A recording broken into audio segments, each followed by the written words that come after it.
The police told us you guys have more rights than we do.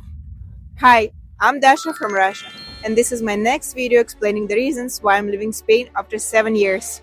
After my first video explaining the reasons behind my move, some people probably think, she is complaining about Spain. But let me make it clear, I'm not complaining after 2 months. It have been 7 years. I've learned the language, I have built my career, I started paying tax, and I tried my best to integrate. It's not easy to live after that long, but certain things in this country doesn't match the life I want to build. So I made a decision to leave, and I'm so grateful I did it at 24 because I still can build something better for myself and for my family. And now let's talk about the next big reasons: corruption, illegal immigration, and safety. All these three things are connected, and together they build a very uncomfortable environment where you don't feel stable or protected anymore. Let me start by saying this. I know, corruption exists everywhere. But in Spain, the problem is that the laws themselves don't make sense. And if they do exist, they're not followed, even by the people who are supposed to enforce them. Guys, the system is so disorganized that sometimes I feel like there are no real rules at all. And if they are, they're only applied when it's convenient. And here's what shocked me the most.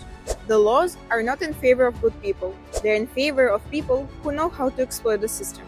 If you follow the rules, pay your taxes, work legally, you're actually at a disadvantage. Because the people who break the rules, they often get away with it, with no consequences. And the most unfair thing happening right now is that the current government is granting citizenships to illegal immigrants just like that. Why? Because they need votes for the next elections. And who will vote for them? The same people that just helped. Meanwhile, people who actually came here legally, who are trying to build their lives, working, paying taxes, they're struggling to get residency permits. And they're stuck in the system for years. And here's what makes it even worse. The people who work legally and pay taxes are the ones who are paying for all of this.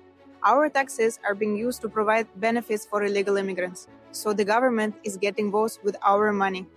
People are literally working half of the year just for the government. If you look at the political situation, you can understand everything is about the votes. More people, more illegal immigrants, more votes. Sometimes corruption is when the government is choosing political benefits over the safety and stability of its own citizens. That's corruption. That's unfair. Now this is a sensitive topic, but I will speak honestly because this is what I see every day around me. Spain has a huge problem with illegal immigration. The amount of illegal immigrants has grown massively, and the government is simply not prepared.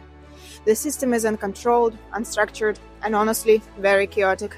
The borders are weak, the rules are unclear, the police often don't have enough resources, or it basically don't take any actions. And even if something happens, a lot of people don't face real consequences. And this directly connects to the next point. This is probably the biggest reason for me personally. When I just moved here, Spain felt incredibly safe. I could walk home in the night without worrying. But in the last couple of years, the situation have changed. The robberies became normal. Phones, bags, wallets, stolen in seconds. The people are getting attacked, the house is being occupied. And you start realizing that you're not relaxed anymore. You're more careful, more suspicious, more alert. You start looking over your shoulder. You feel it in the atmosphere. You see it in the news, you hear it from people around you, and at some point you stop recognizing the country you moved to. And the police basically use us. If something happens to you, you go to file the complaint. And you know, nobody will even touch it when you leave the police station. They just take your report, and that's it. Nothing happens afterwards. This is the most dangerous neighborhood in Barcelona. Just imagine, your phone has been stolen. You were able to track it, and you know it's in this building. You call the police, they come, but they don't do anything. They just act tough. And here is the thing. Anything stolen under 400 euros is not even considered a criminal offense in Spain. Everybody knows it. And the thieves also know this. They know exactly how the system works. Plus, most of them don't have documents. So even if the police catch them, they can't do anything. They will be released the same day. And this creates mindset among criminals that nothing will happen to them. If you live or you have been to Barcelona, you know about the pickpockets. It's daily. It's everywhere. There is literally a guy on Instagram who films them in order to warn tourists and locals. And one day, the police entered the metro. And rather than catching the pickpockets, they find the guy filming them. And real pickpockets, they walked away.